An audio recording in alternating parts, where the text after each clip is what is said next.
তনু তারা বেগমকে জড়িয়ে ধরে বলল, তুমি আমার সবচেয়ে ভালো মা। আবির এসে তনুর খোঁজ জানতে পারল, তাই আর তনুকে ডিস্টার্ব করলো না। নিজের বাসায় এসে মাহতাব চৌধুরীকে বলল, বাবা, তোমার আমার সাথে যেতে হবে, কোনো প্রশ্ন ছাড়াই যাবে, আর তোমার গুণধর ভাইকেও আসতে বলবে। মাহতাব চৌধুরী কিছু বলতে যেও থেমে গেলেন, শুধু জিজ্ঞেস করলেন, কখন যেতে হবে? বিকেল 5টায়। আবির নিজের রুমে এসে তনুকে মেসেজ করলো, হায় জানেমান, রাগলে তোমাকে দারুণ লাগে। উফ, ইচ্ছে করে টুপ করে খেয়ে ফেলি লিচুর মতন করে। প্রাণ পাখি, তোমার প্রাণে এখন আমার স্পন্দন একের পর এক মেসেজ করে যাচ্ছে। তনুর মা বলল, এই ছেলেটা ছোট থেকেই পাগলাটে, কখন কি করে নিজেও জানে না। কয়েকটা মেসেজের প্রথম অংশ তিনি দেখেছেন। মোবাইলটা মেয়ের হাতে দিয়ে বলল, তোকে আর তোর ফুপিকে চৌধুরী বাড়ির বিষে ধরেছে, চাইলেও সেই বিষ থেকে মুক্তি নেই। কথাটা বলেই মুচকি হেসে চলে গেলেন। সাথে সাথে মোবাইলে মেসেজ টিউন বেজে উঠল। সেদিকে চোখ পড়তেই চোখ ছানা বড়া হয়ে গেল। এতটুকু দেখা যাচ্ছে, জান মা। মেসেজ ওপেন করতেই দেখতে পেল এরকম মেসেজের অভাব নেই। এবার বুঝতে পারল তার মা তাকে ওসব কথা কেন বলেছে। মোবাইলটা হাতে নিয়ে মেসেজ অপশন ঢুকে টাইপ করলো, অসভ্য লোক একটা, আর একটা আমাকে মেসেজ করলে না উগান্ডা পাঠিয়ে দেব। তনু মেসেজ দেখে আবির হাসতে হাসতে গড়াগড়ি খাচ্ছে। আবির রিপ্লাই করলো, উগান্ডা কেন রাজরানী? আমি তো তোমাকে নিয়ে নির্বাসনে যেতে চাই। আবিরের মেসেজ পেয়ে তনু বিরক্ত হয়ে ফোন সুইচ অফ করে দিল। আবির শুয়ে শুয়ে হাসছে আর বলছে, না, আমি তোমার পিছু ছাড়ছি না। বিকেলে আবির নিজের বাবা আর মীর চৌধুরীকে নিয়ে কোথাও যাচ্ছে। মীর চৌধুরী কয়েকবার জিজ্ঞেস করেছে আমরা কোথায় যাচ্ছি, আবির কোনো উত্তর দেয়নি। মাহতাব চৌধুরী চিৎকার করে বললেন, আমার সাহস হচ্ছে কি করে আবির, আমার বোনের খুনির বাড়িতে আমাকে নিয়ে আসতে? এই বাড়িতে মাহতাব চৌধুরী পা রাখবে না, বুঝলে? আজকে তোমাকে আসতেই হবে বাবা। আজকে আমার ফুপি আম্মুর সাথে হওয়া অন্যায়ের শাস্তি দেওয়ার সময়। তুমি আমার উপর ভরসা রেখে চলো। মীর চৌধুরী ভাবলেন হয়তো তার এতদিনের ইচ্ছে পূরণ হচ্ছে, তাই মাহতাব চৌধুরীকে বললেন, ভাই, আমাদের একবার আবিরের কথা শুনে দেখা উচিত। মাহতাব চৌধুরী রাজি হলেন। দীর্ঘ 30 বছর পর এ বাড়িতে পা রাখছেন। তনু সোফায় বসে পাস্তা খাচ্ছে আর টম অ্যান্ড জেরি দেখছে। তনুর মা রান্নাঘরে আশফাক মির্জার জন্য কফি বানাচ্ছে। এমন সময় কলিং বেল বেজে উঠল। তনু ভ্রু কুঁচকে বলল, দেখ তো টুনি, এই সময় কে আসলো। আর শোন, যদি দেখিস না কোনো পাগল এসেছে তবে দরজা খুলবি না। টুনি তনুর কথা না বুঝে গোল গোল চোখ করে তনুর দিকে তাকিয়ে আছে। তারা বেগম বললেন, ও তুই বুঝবি না টুনি, এই পাগল যে সে পাগল না, চৌধুরী বাড়ির বিষাক্ত পাগল। তুই যে দরজাটা খুলে দে। দরজা খুলতে দরজার সামনের মানুষটিকে দেখে তারা বেগমের হাত থেকে কফির মগটা নিচে পড়ে যায়। ঝংকার তুলে ছিটিয়ে ছিটিয়ে পড়ল। এত বছর পর চোখের সামনে পরিচিত মুখগুলো দেখে ঘাবড়ে গেলেন তারা বেগম। আবির সোফায় বসতে বসতে বলে, আম্মু, আমি থাকতে তোমার এত চিন্তা করতে হবে না। তুমি এক কাজ করো, তুমি বরং শ্বশুর আব্বুকে ডেকে দাও। মীর চৌধুরীর দিকে তাকিয়ে তারা বেগম ঘৃণায় গা গুলিয়ে আসলো। আবিরকে উদ্দেশ্য করে বললেন, আবির, তুমি এনাদের নিয়ে এই মুহূর্তে এখান থেকে চলে যাও। আম্মু, চলে যেতে আসেনি, আজকে আসল অপরাধীকে শাস্তি দিতে এসেছি। যে বিষয়ে জানো না তার সম্পর্কে কথা না বলাই শ্রেয়। আবির তনুর দিকে তাকিয়ে বলে, তনু, তোমার বাবাকে ডেকে দাও। আমি কথা দিচ্ছি আজকের পর আর কোনো মিথ্যে অপবাদ নিয়ে বেঁচে থাকতে হবে না। তনু আশফাক মির্জাকে ডেকে নিয়ে আসলো। আশফাক মির্জা আসতেই একবার চোখে পড়ল মাহতাব চৌধুরীর। সবাই আসতেই আবির বলল, যে কারণে এত বছর ধরে নিজেদের বন্ধুত্বের সম্পর্ক নষ্ট করেছেন। আবির মাহতাব চৌধুরীকে উদ্দেশ্য করে বলল, বাবা, তুমি ফুপির মৃত্যুর পর কখনো জানতে চেয়েছো কি কারণে ফুপি আত্মহত্যা করলো? জানার কি আছে, রুমা নিজ হাতে চিঠি লিখে রেখে গেছে, যেখানে স্পষ্ট করে লেখা আছে আশফাকের নাম। আচ্ছা বাবা, এটা বলো, তখন মীর চাচু কোথায় থাকতো? তুমি ভালো করেই জানো, মীর সবসময় আমাদের সাথেই থাকতো।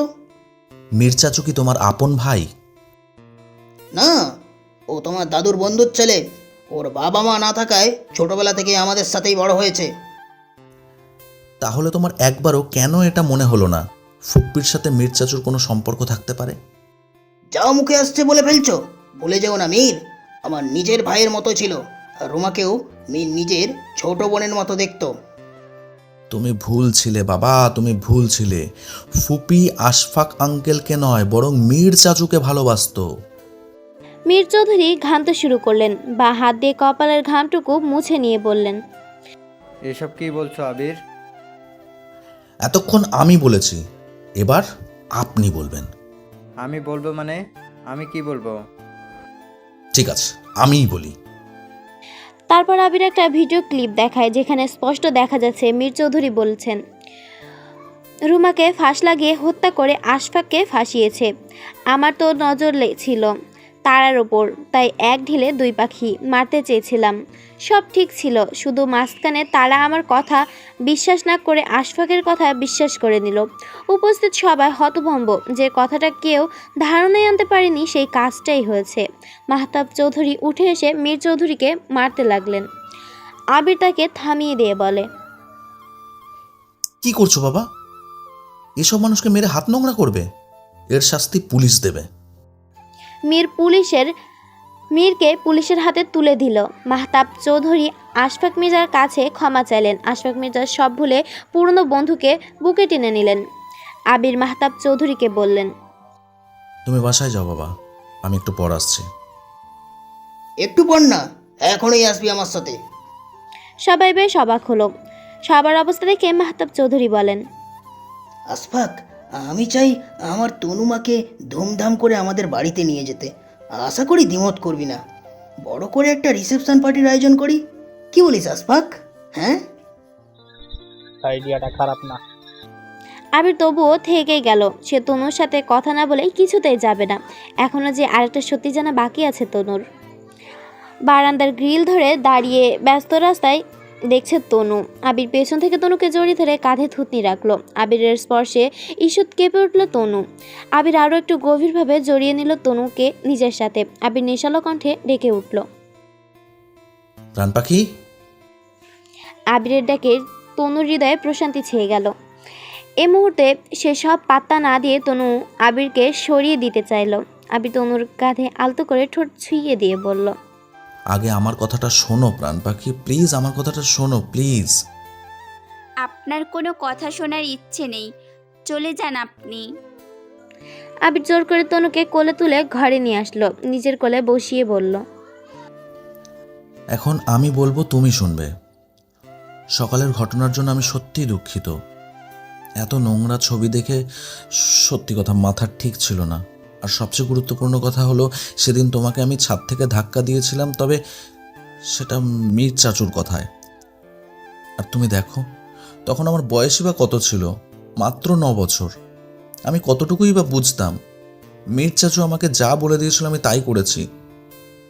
এই কথাটা আমি সবার সামনে বলিনি, কারণ তোমার বাবা আর আমার বাবা জানেন না, তাদের স্ত্রীরা লুকিয়ে দেখা করতো তাই। তাহলে আমাকে বিয়েটা এভাবে করলেন কেন? সেটার পেছনে কারণ কি ছিল? সত্যি কথা হলো, তোমার সাথে আমার বিয়ে হওয়ার কথাই ছিল না। সেদিন আমার সাথে তোমার ফ্রেন্ড ইফতির বিয়ে হওয়ার কথা ছিল। দেখো, সেটাও আমি জানতাম না। আমি তো শুধু আরুষিকে বিয়ে করব না, তাই টাকার বিনিময়ে একজনকে ভাড়া করে বিয়ে করতে চেয়েছিলাম। কিন্তু দেখো, ভাগ্য আমাদের মিলিয়ে দিয়েছে। তবে এখানে কিন্তু ক্রেডিটটা ইমনের। সেদিন তোমাদের ব্রেকআপ না হলে বারে আসতো না, আর ড্রিঙ্ক করতে না, আর আমাদের বিয়েটাও হতো না। বিয়ে না হয় করেছেন একটা অপরিচিত মেয়ের সাথে, প্রথম রাতেই এত ক্লোজ হলেন কি করে? আবির দুষ্টুমি করে বলে, আসলে ছেলে মানুষ তো, নিজেকে সামলে রাখতে পারিনি। তৎক্ষণাৎ তনু চোখ পাকিয়ে আবিরের দিকে তাকায়। আবির হেসে দিয়ে বলে, মজা করছিলাম। আসলে বিয়েটা হওয়ার পর আমিও ড্রিঙ্ক করি, আর দুজনেই আউট অফ কন্ট্রোল হয়ে যাই। তবে সেটা এখন অতীত। সে রাতের কথা ভালোভাবে মনেও নেই। তবে তুমি চাইলে নতুন করে সব করতে পারি, কি বলো? তনু আবিরকে মারতে লাগলো। অসভ্য লোক একটা, সব সময় বাজে চিন্তা। আহ আ- আরে আরে বাপ, মারছো কেন? বউয়ের কাছে সব পুরুষরাই অসভ্য, না হলে পৃথিবীতে আর জনসংখ্যা বৃদ্ধি পেত না। দুদিন পরেই বেশ ধুমধাম অনুষ্ঠান করে তনুকে উঠিয়ে নিয়ে যাওয়া হলো চৌধুরী বাড়িতে। এত কিছুর পরেও আশফাক মির্জা আর নূরজাহান চৌধুরী একে অপরের সাথে এখনও কোনো কথা বলেননি। তনু বিষয়টা লক্ষ্য করেছে, তাই সে আজ তার মা বাবাকে এ বাসায় লাঞ্চের জন্য ইনভাইট করেছে। নূরজাহান বেগম নিজ হাতে ভাইয়ের পছন্দের সমস্ত রান্নাবান্না করেছেন। কত বছর পর ভাইকে নিজের হাতে রান্না করে খাওয়াবেন। আশফাক মির্জা আর তারা বেগম আসলেন। আশফাক মির্জা দৃষ্টি ঘুরিয়ে কয়েকবার নিজের বোনকে খুঁজলেন। তনু সেটা বুঝতে পেরে বলে, মামনি তো কিচেনে, তোমার কিছু লাগবে? লাগলে আমাকে বলতে পারো। তারা বেগম মেয়ের উদ্দেশ্য বুঝতে পারলেন, তাই সে তনুকে বললেন, তনু চল তো, তোর রুমটা দেখে আসি। তোর বাবা বরং বসে একটু রেস্ট। তারা বেগম আর তনু চলে গেলেন। নূরজাহান বেগম নাস্তা নিয়ে এসে নিজের ভাইকে দেখে ট্রেটা টেবিলে রেখে বসে পড়লেন আশফাক মির্জার পাশে। নরম স্বরে বললেন, আমি জানি তুমি আমার সাথে অভিমান করেছো, তবে আমি কি করতাম বলো? মাহতাবকে যে বড্ড ভালোবাসতাম, তুমি যেমন নিজের ভালোবাসাকে ছাড়তে পারোনি, আমিও পারিনি। আশফাক মির্জা উঠে চলে যেতে চাইলে নূরজাহান চৌধুরী তার হাত ধরে বলে, প্লিজ ক্ষমা করে দাও আমায়। এবার সবাই সিঁড়ি দিয়ে নামতে নামতে বলে, ক্ষমা করে দাও। আর কি রাগ করে থাকা যায়? সব ভুলে হাসি আনন্দে কেটে যাচ্ছে দিন। দেখতে দেখতে জীবনের পাতা থেকে চলে গেছে 3 বছর। আজ আবির আর তনুর মেয়ে অনিমার বার্থডে, তাই বিশাল আয়োজন করছে চৌধুরী পরিবার। খারাপ সময়টা থাকে না, শুধু সে সময় ধৈর্য ধরতে হয় ভালো সময়ের জন্য। অনুষ্ঠান শেষ হতে হতে প্রায় মধ্যরাত হয়ে গেল। অনিমা আগেই ঘুমিয়ে পড়েছে। তনু আয়নার সামনে দাঁড়িয়ে তার পরনের জুয়েলারিগুলো খুলে রাখছে। ঠিক সে সময় আবির তনুর কোমর ধরে নিজের সাথে মিশিয়ে নিয়ে কানের কাছে ফিসফিস করে বলে, প্রাণ পাখি, তবে শেষমেশ কিন্তু তুমি আমার বিষাক্ত ভালোবাসায় আসক্ত হলে। তনু আবিরের বুকে মুখ গুজে দিয়ে বলে, তোমার ভালোবাসা তো এমন বিষ, যা পান না করলেও বাঁচতে পারবো না, আবার পান করে এখন সইতেই পারছি না। আবির তনুকে আর একটু নিজের সাথে মিশিয়ে নিয়ে বলে, সারা জীবন এভাবেই আমার বিষে লাল নীল হয়ে আমার বুকেই মুখ লুকাবে প্রাণ পাখি। বড্ড ভালোবাসে তোমাকে ঝুকরি মা। আসসালামু আলাইকুম। অবশেষে শেষ হলো বিষাক্ত ভালোবাসা গল্পটা। আপনাদের কেমন লাগলো অবশ্যই কমেন্ট করে জানাবেন। আর চ্যানেলে নতুন হয়ে থাকলে চ্যানেলটি সাবস্ক্রাইব করে পাশে থাকবেন। পরবর্তীতে নতুন গল্প নিয়ে হাজির হব। ততক্ষণ ভালো থাকবেন, সুস্থ থাকবেন।